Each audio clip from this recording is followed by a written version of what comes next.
Hello, friends, and welcome to episode 99 of the CUInsight Experience. This episode is brought to you by Trellance. From data to insight, the right way. My name is Randy Smith. I'm one of the co-founders of CUInsight.com, and it is my job on the show to have conversations with the best and the brightest of the credit union community. I get to pick their brains and see if we can't find a few nuggets that we can all learn from. My guest on today's show is Nader Moghaddam. Nader is the president and CEO of Financial Partners Credit Union in California, and someone I've had the opportunity to spend some time with over the past couple of years, so I knew this was going to be a super interesting conversation. In this episode, we covered a lot from the leadership front, from what it takes to be a good leader, and also maybe what it doesn't take. Nader shared some great insights on board relations and why that CEO board relationship is so important, and quite honestly, why it can be maybe difficult for folks that are first moving into that CEO role for the first time. He also talked about why he feels it's important to be part of the credit union system beyond the four walls of his credit union, whether that's at the state level or the national level, but just that involvement in what not only he gets personally, but what the credit union and his members get as well from that involvement. Thinking back over this conversation as I record this intro, he just gave us so many nuggets that I think we're all going to take from this episode, whether you're currently sitting in the CEO chair or you hope to be there one day as a future leader of our movement. Some really good stuff.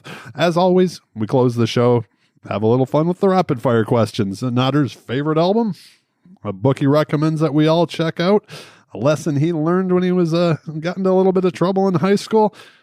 Get the answers to all of those and more. This was a ton of fun. I had so many questions. I had to ask a few after we were done recording. It's just not enough time. So without further ado, I give you my conversation with Nader. I hope you enjoy. Nader, welcome to the show. Thank you. Glad to be here. I appreciate you taking the time. I know everybody's busy. From past conversations and then also doing a little bit of homework here, I knew we were going to have a lot to talk about and a ton of fun. So I thank you again, my friend, for taking the time today. Certainly looking forward to it. Thanks for having me. This is going to be fun. I'd like to start with a question that, and again, this is kind of like when I was digging through your bio, you've been involved, and it seems like for quite some time, not only like outside the credit union, whether it's on the state level with the California Nevada League, on the national level with different communities. So a lot of kind of that outside involvement outside the four walls of the credit union. Why is this something that's been so important for you? First of all, I'm a social creature, so that's probably part of the equation. But when I joined the credit union movement a lot of years ago, one of my big concerns was, how do you network and how do you get connected and how do you learn? And I made a point of it at that time to join, the Sales and Ops Council, of the credit unions. They were meeting in Portland, and I went to it for the first time. And I walked back saying, who are these credit union people? I mean, they're crazy. Ask them anything, they give you the answer. They share everything. It's an open book, and it's amazing. And to me, I just fell in love with it. And I felt that every time we've had the occasion to be part of any of these, whether it was the national, roundtable or the league or the CEO Council or CU Direct, all of these other organizations really been wonderful to meet and learn and frankly collaborate with a lot of smart people. So I love it. I know you and I both came from the dark side earlier in our careers, and it's something that my friends who aren't in credit unions still find it hard to believe how willing everybody is to share and help. And, like with these relationships that we build. So just to share a little story, I'm not going to take too much of your time on this, but it's kind of interesting because after that first meeting, I came back and said, I used to go to banker conferences, and the game was how little can you give and get more? You were like a vault walking around trying to get from everybody, but not necessarily give the straight secrets away. And it's a totally different mindset, and I think it's truly the lighter, better side of things. Absolutely. I couldn't agree with you more. So how do you feel that you're like the members in your credit union, also benefit from that kind of outside network that you have?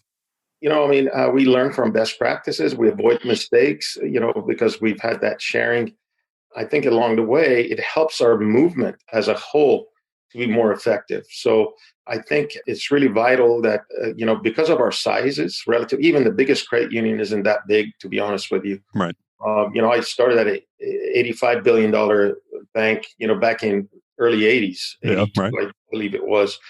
That was like a movement itself, and now all of our credit unions in little parts coming together. I think it's really important that we share and actually band together to work on common things, whether it's legislative effort, whether it's collaboration on new technology. I think we just are going to be smarter and more effective by banding together. Absolutely. I couldn't agree more. I was just talking to Debbie Painter from the Kentucky League, and she was impressed with how some of the credit unions in Kentucky locally had been working more together, where, we've kind of all seen it where you in California, you may in the past maybe talk to people up in Washington or someplace else a little more than the credit union down the street almost, right? So, but everybody's been banded together. It's been fun to see. When you look back over this past year, global pandemic, something new for all of us to go through, right? How have you personally grown as a leader? Well, my belt size has expanded. No, I'll take you aside. I think that one of the interesting things has been that it's been a real pleasant surprise. It was in end of Q1 that we ended up putting the whole credit union on everybody's backs and send it home, right? 75% of our workforce ended up being distributed. Now, we were lucky because we had our tellers. We're already in a teller center because we don't have traditional teller function in our offices. So we had our video tellers. So our teller team was centralized like our contact center. They're all were home, so we didn't lose a beat. Branches operated every day, continued operating them. And our IT team, to their credit, went ahead and got the necessary equipment and connections, and we got everybody up and running. Literally within a couple of days, we were operating remotely. What I think that did for me is that it allowed me to realize the thing that we were thinking about and conceptually talking about, remote performance and distributed workforce. We accomplished that in just a matter of a week. Right. Well, we had to. So I think it's allowed us to, I think they're really good takeaways from this as when the pandemic ends. I think we can think about acquiring talent differently, organizing ourselves differently, and frankly, being much more flexible in a blended world that I think we're going to encounter. The realization was, how our team responded and how well we did in that regard. And then at the same time, what were some of the taboos that we didn't think we could do, we ended up being able to do, and now we can basically incorporate in our way of thinking as we go forward. Absolutely. Yeah, it is going to be an interesting thing, I think, for many of us. That idea of, you mentioned talent, that's something Jill and I had talked about. I was talking to James up in Alaska. He was like, kind of open things up. They don't have to move up to Alaska to could have somebody down in California or something. So yeah, it's going to be an interesting thing to see over the next few years. I guess I would ask you just kind of more directly on this. Like, what are the big concerns that maybe you have for credit unions overall in the next couple of years? A ton of the conversations I've been having recently, people are worried about the number of credit unions. Just I going to make any money, right? Like to keep the lights on and things. What concerns do you have?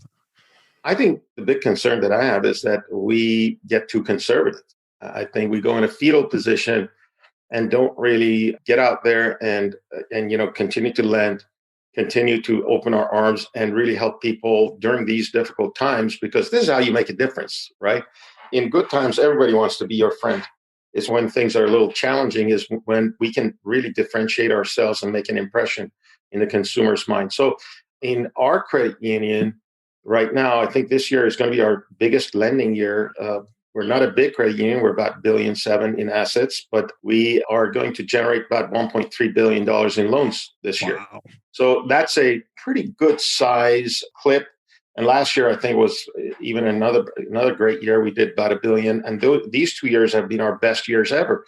And I think that, to our team's credit, we never sort of went into a sort of a fetal mode and would stop lending. We continue to lend and go forward. So I think that's the one danger. The other part of it, in my view, is that, consolidation will happen. I think that some credit unions, and it has nothing to do with size, I don't think, because there are small credit unions that are very relevant to their employer groups or their field of membership, and they're doing really well. But then there are some that their field of membership has moved away. Yeah. And they're basically stuck out there, landlocked in a way, or have limited opportunity. So I think in those cases, partnerships will happen, and that's only natural order of business. So it's a kind of interesting world out there with technology and how big a role technology is playing in all our lives, and compliance and some of the other technical expertise that I think from business intelligence and other things that I think we need to have in order for us to really compete. We're going to either find ways to be more connected through consortiums, or we need to basically, kind of find other ways to partner or be very unique in the way that we deliver to a very, tight audience. So it'll be interesting as we go forward. I mean, that leads me right into the next question, which is, we've even pre-pandemic, there was a lot of disruption going on in financial services. A lot's changed over the past decade, let's just say. Is there something, and I think this ties into what you were saying, that credit unions need to do different to, and I would even take this past just staying relevant, to actually grow that market share, right? Like you talk about lending right now. I know in the beginning, a lot of the banks kind of shut down the lending, right? So that there's an opportunity there for credit unions as well, right? Right.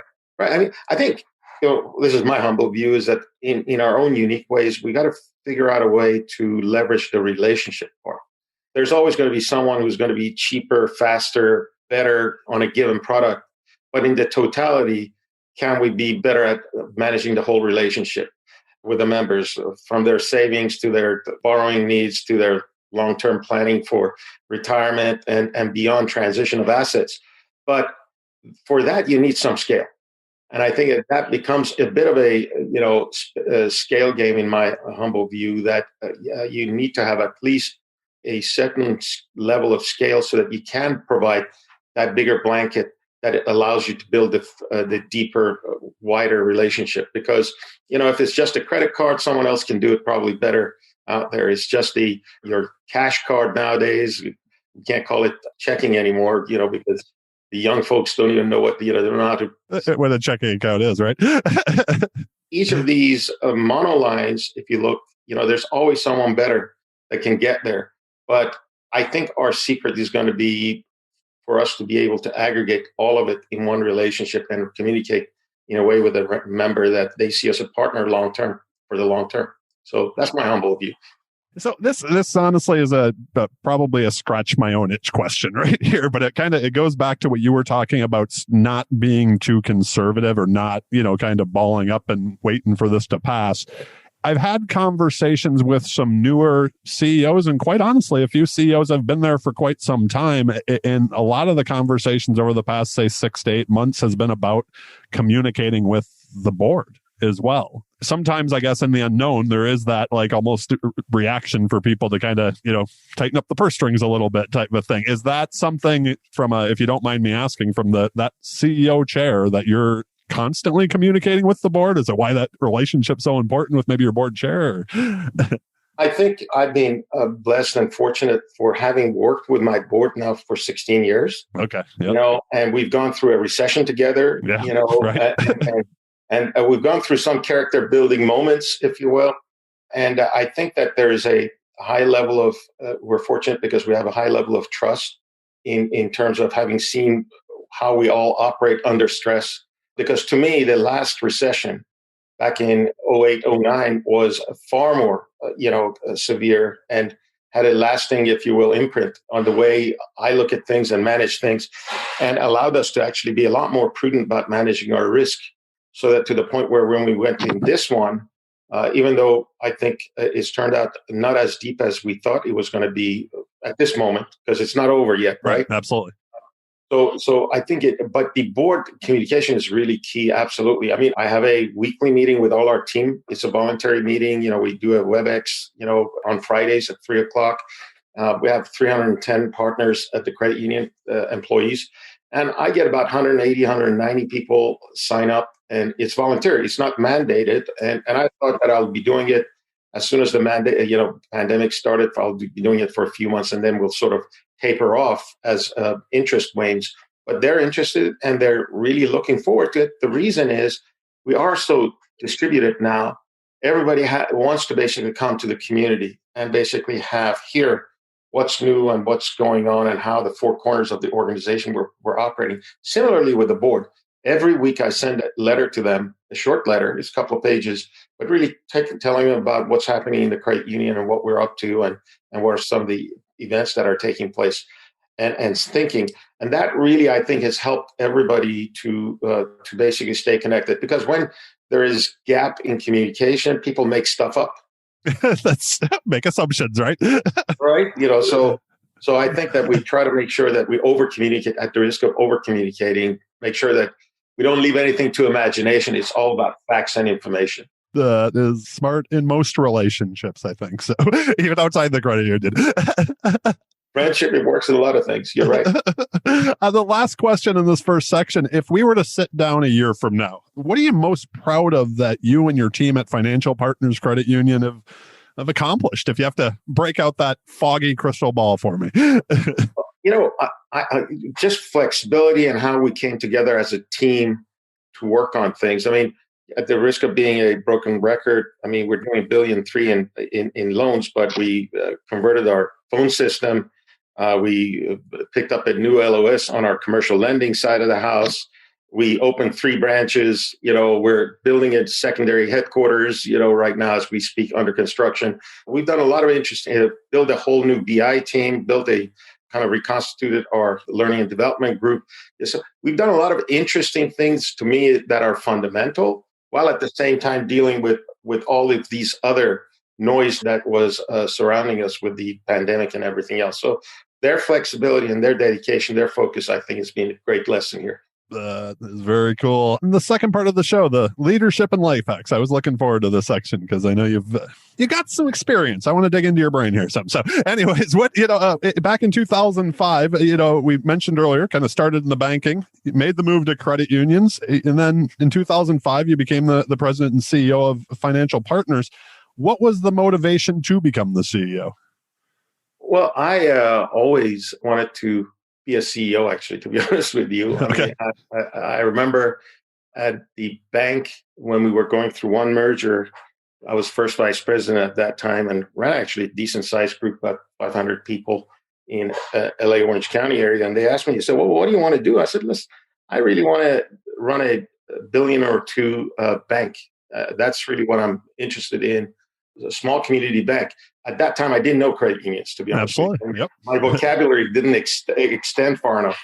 But a couple of mergers later, I was sitting in my home office and thinking about taking somewhat of a sabbatical for a year and going away. And I got a call from a gentleman by the name of Bob Dorsa. Some of you may know him. He's a long-term credit union player. And he informed me about a COO position at a credit union in Southern California. And I said, I'll give it a try and see what it's like. And, that was, 1999, and it's 21 years later. We're still here and I loved it. And it was just love at first sight. You found your home, right? Yeah. I have to ask, I'm a traveler, you know that from past conversations. Where were you going to go on the sabbatical for the year that you didn't get to take? Paris. I was going to go to Paris, actually. And my partner at the time, she was getting her PhD in Sorbonne. So I thought I'll basically go and hang out by Champs-Élysées for a year. And then, that was cut short with ending up at West Covina at a credit union, which was... there you go. Paris or the credit union. So exactly. Hopefully we'll be able to get back to Paris soon. That is I should have my head examined, huh? I love it. Something that I've always found interesting, there's kind of that idea that it can be lonely in the CEO chair. You're kind of between the board and between the team. When you moved from those senior level positions that you held before into the CEO chair, has the motivation changed at all? I don't know if the motivation changed, but part of my thinking was whether I had when I was a VP of corporate planning at the bank, or whether I had running in-store banking or later on running, group or the credit union, whatever I did, I always felt like I run it like I own it, right? Okay. I never felt like I'm just a caretaker. I really gave it my heart and soul. So I don't think my inspiration changed, but I do think the thing that changed is that a lot of people underestimate what it takes to be successful as a CEO. It's not, being a good taskmaster and being a good vision communicator and being a good follow-up person and being a good a recruiter and being a good chemist in managing chemistry between your team. It's also being able to do all of that with your board. Yeah. Yep. And people who love the organization, the credit union, but they're at arm's length. But yet their decision and their thinking and their actions will have profound effect on how successful you can be in facilitating the strategy into action, if you will. So that part is always is art form, and I don't think it's just pure science. It's one that needs a lot of work on. So yeah, that creates a lot of interesting, unique stretching your mind, but it certainly is one that I think is a unique factor that is unique to the CEO role. Because when I was executive VP or number 2 at the other institution, I had an audience of 1 to really get the consensus from. This way, it's a little different, if you will. I remember a conversation I had with a friend of mine, and she had been, an SVP at an organization and dealt a lot with the board. But then when she became CEO, she was like, I didn't realize how much my CEO actually was shielding me from just those conversations in between in that relationship. She was like, I figured I already had this now, so it was that learning curve. So many guests on the podcast have actually, that's something they've talked about, is that relationship it's until you're in it, right? And I was thinking back, you mentioned with the relationship with you and your board going through, the Great Recession. That's something I've talked about is, we started CUInsight basically during the Great Recession, and at 46 years old, I've now been through 3, I'd say, of these types of things. Is there any advice that you have for that, let's say the first year CEO? Sure. That's that came in maybe a year ago, and now they're like, how do we get through this? And then I would flip that to the other side as well and say, you knew you wanted to be a CEO. If there's somebody out there today who's maybe they're in the C-suite, but they want to take that next step, any advice for them as well? Sure. Well, I'll take the second part first. I say if you're interested in becoming CEO, whenever you're interacting with your CEO, always think about what they're asking, but then also what you would have basically provided if you were sitting where they're sitting.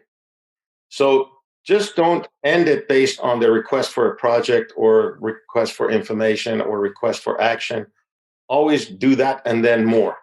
And then the other thing is always make your boss win because through their success, you're going to be successful. There's no shortcut there. And creative communication is never helpful, in my humble opinion. So I think those are 2 things, because that comes back to integrity and trust, which I think is really important. In terms of the first year, it was kind of my second year, if you will, when the recession sort of started last time around.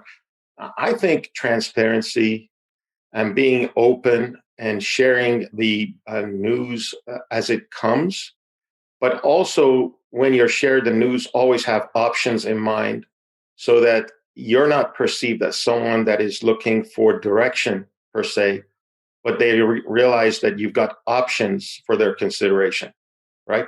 So that you're not a hostage to the situation, but you're actually trying to deal with the situation in a rational way. I think it's really important.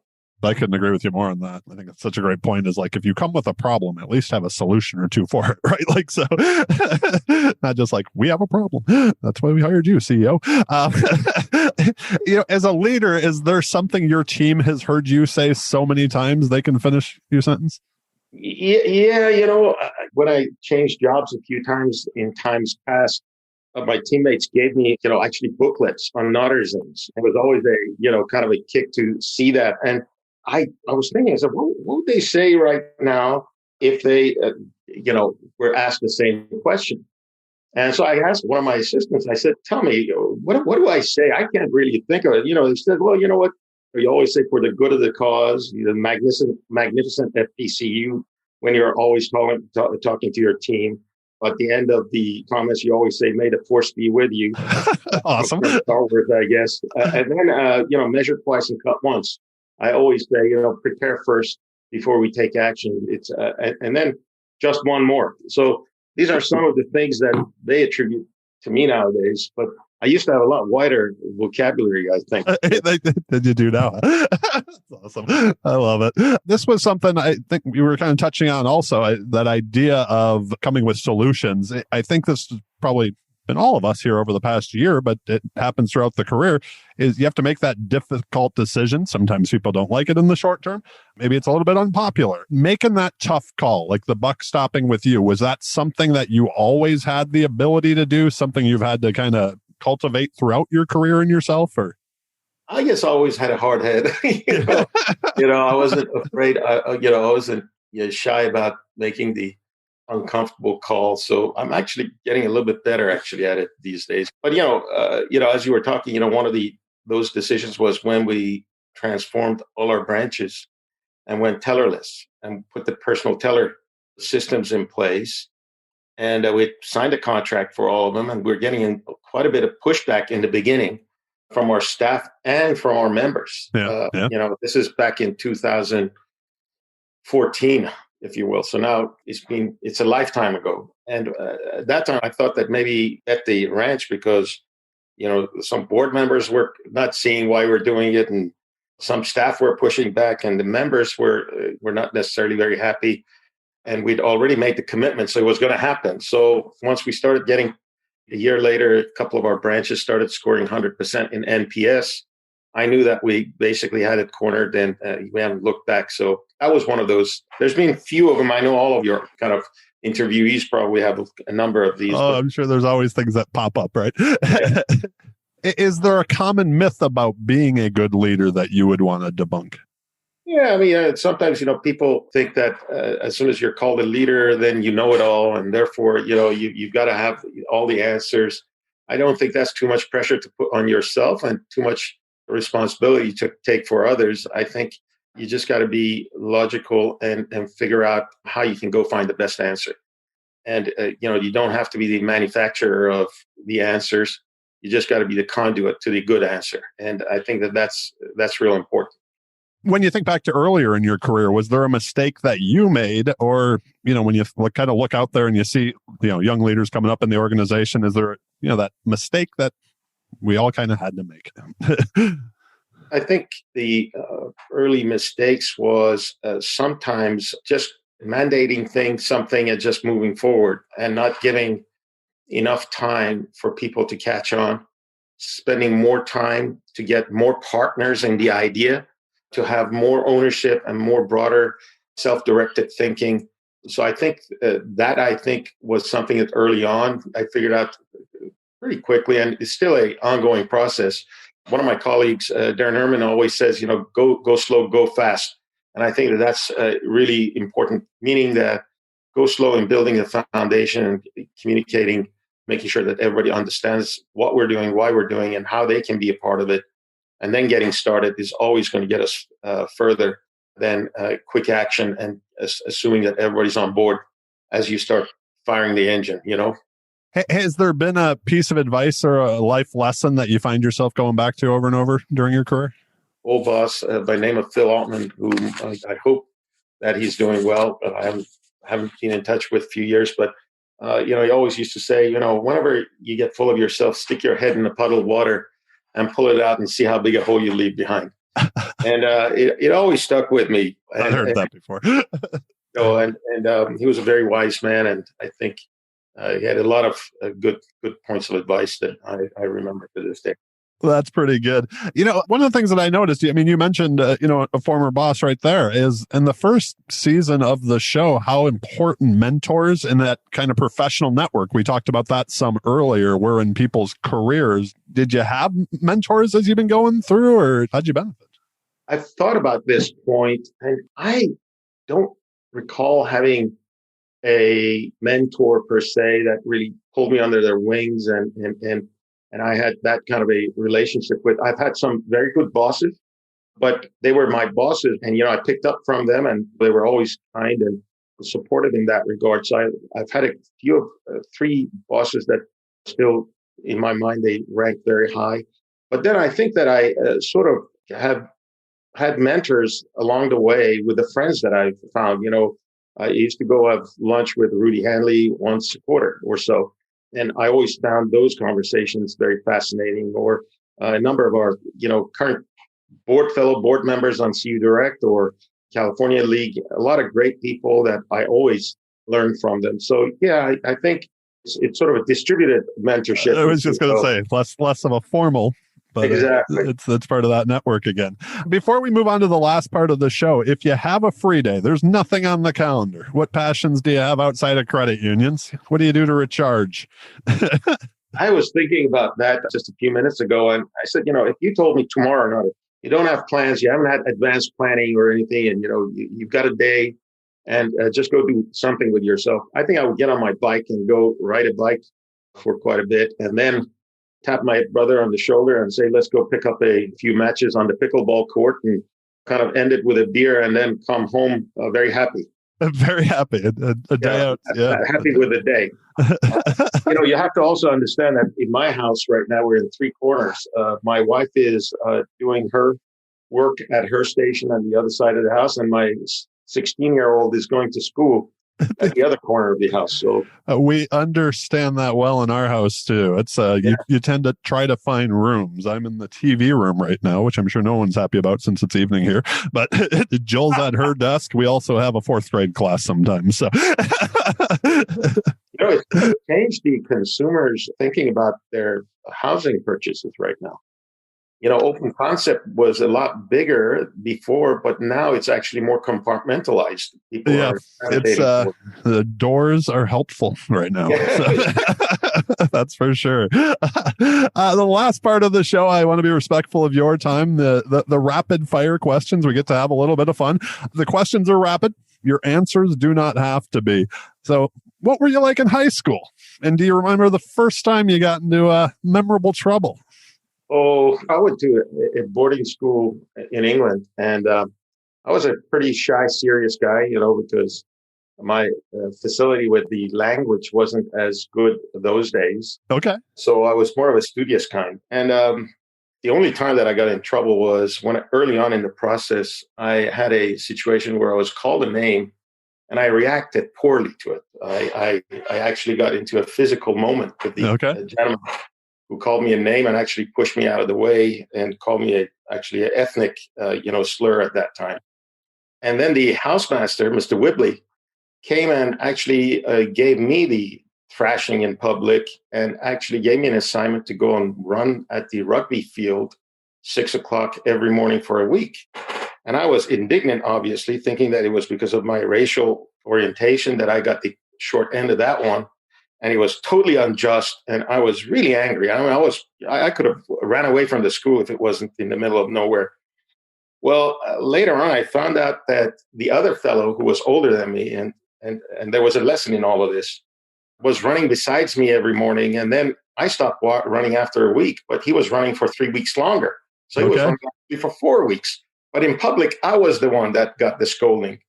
Later on, I found out that there was justice. Mr. Whibley actually appropriately acted because he was wrong in calling me the name and pushing me out of the way and making me feel like what he did. But I was wrong because he was older and an upperclassman, and I was disturbing the order of that system. So he got the worst private thrashing, because he was running for a month. But in public, I got the spoken to because the way I dealt with it wasn't the most mature way of dealing with it, which I got physical. So the learning from that was that, even though you're angry because you think somebody was being racially biased, once I started thinking about it, I said, no, actually, it was beautiful the way he handled it because he dealt with the wrong, but dealt it in a way that was appropriate, in a way that didn't disturb the balance of the ecosystem. Okay. And I kind of walked away with that and said, it was appropriate what happened there. And I learned my lesson, and I think the other fellow learned his lesson. So it was interesting. Oh, the other thing is that he had him come and apologize to me in public in the dining room. So that was the other part of it. Anyways. So you're in boarding school. Most of us mentioned didn't grow up wanting to be in credit unions. What'd you want to be when you grew up? Well, I always thought that I was going to be an engineer. My dad, we had a engineering firm. I thought that I was going to become a civil engineer and go back and be part of that engineering consulting firm. And I got my master's in planning, urban planning, and then through interesting waves in life, ended up in the financial system, in the banking industry and credit union land. So all of a sudden we're credit union land. Do you have any daily routines that if you don't do, your day just feels off? Every night, late night, I always do my 5 things I want to accomplish the next day. I jot it down, and in the mornings I start with reading the general news or watching the general news, and then doing a little quick industry check of the headlines, and get into the thick of things. So do you actually write? Do you have like a little notebook that you write it down on, or write on a Post-it note? Or okay, yeah, that's cool. I've been doing that since mid 90s, actually. Okay, that's fantastic. The random question: what's the best album of all time? That one you can listen to without skipping a song. I thought about that, but that's the Pink Floyd. Dark Side of the Moon. Still to this day, I can remember exactly how I felt first time I heard it. To this day, my wife still gives me a hard time because I still like to listen to it, and she's done with it. So she's done with it. Yeah. That's fantastic. I'm trying to think of almost 100 episodes if anybody has said Pink Floyd yet. When you said it, I'm like, if they haven't, I'm surprised. Right? Like, so I'm like, people said the Eagles. I'm like, that one's good too. Hotel California is pretty good. Yeah, no, that's the Pink Floyd one. That is a good one. As you can see behind, Jill and I are readers. We have stacks of books all over the house. Is there a book that either you've gifted others or just, that book that you think everybody should read? I gifted to my team and some of my fellow CEOs a book called Execution, The Discipline of Getting Things Done by Larry Bossidy and Ram Charan. Okay. It's been, a few years ago. I mean, obviously it's been published like maybe 15, 20 years ago, but I think it still is, really a excellent read. And I think that for a CEO, being exposed to the content is really helpful. I even basically was looking at it the other day and was looking at where all the areas that I'd underlined. Okay. I said, I want to go back and actually take another look at the whole thing. Yeah. You're adding to my list. I have not read that book. So as you've gotten older, what's become more important to you? And my favorite part of this question, what's become less important? Geez. As I've gotten older, I'm in one part a little more impatient about wanting to get so much done because, as one's getting in the fourth quarter of one's career, being 62 years old, I don't think I'll be in this doing what I'm doing another 20 years. But so I've got this sense of urgency about all of those things that I felt that we want to get accomplished in our organization. So it's that a lot of the job is undone. The other part of it is also realizing that you've got to basically work with the next generation so that prepare them. And I'm really focused on that. I really am dedicated to making sure that when I basically do my part in the 4x4 relay, the baton is moved to someone who's basically going to run a faster leg of it and actually take us even further. So that's awesome. There's a question that I didn't send you. When you hear the word success, who is the first person that comes to mind? Who is the first person that comes to mind? My dad. How come? He accomplished a lot in his life, and I think he stood for principle in a major way. He never was out of sorts, if you will, even under tremendous amount of pressure. And I'm talking about life and death moments. And he had a spirit about loving people and always, trying to see good in people. He had a lot of friends. I think he was extremely successful. He lived up to 94 and, It's a good life, it sounds like. Yeah, I mean, he was a governor. He was a writer. He did a lot of interesting things in his life, and one that I think, and I always saw the good in people. So it was a very unique person. I love that answer. I think it's the perfect way to wrap up the show. I thank you again, sir, for being on and taking your time today. The last question that I have of you is, do you have any final thoughts you'd like to share or asks of our audience? Well, first of all, I welcome anybody who was party to this and has a pearl of wisdom for me. I'm always available. Please, naderm@fpcu.org. Don't hesitate to drop me a note or LinkedIn. But I just say, what is it that the saying goes that do the thing you love and it will never be work. So I think that, just love what you do and love others as you move forward. So I love it. So we will link to everything we talked about today in the show notes, and we'll put your LinkedIn address out there and, everything. So if people do have more questions of you, they can get a hold of you.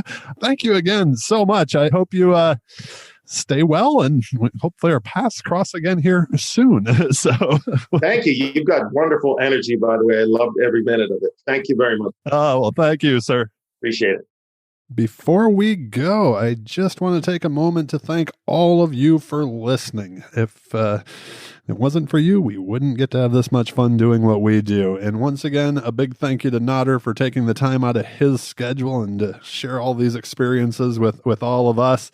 And finally, to our sponsor, Trellance. Our friends at Trellance have been a longtime partner and supporters of ours at CUInsight.com. So please make sure to click on their link in the show notes, give them some love, see how they're transforming data into actionable insights for credit unions from coast to coast.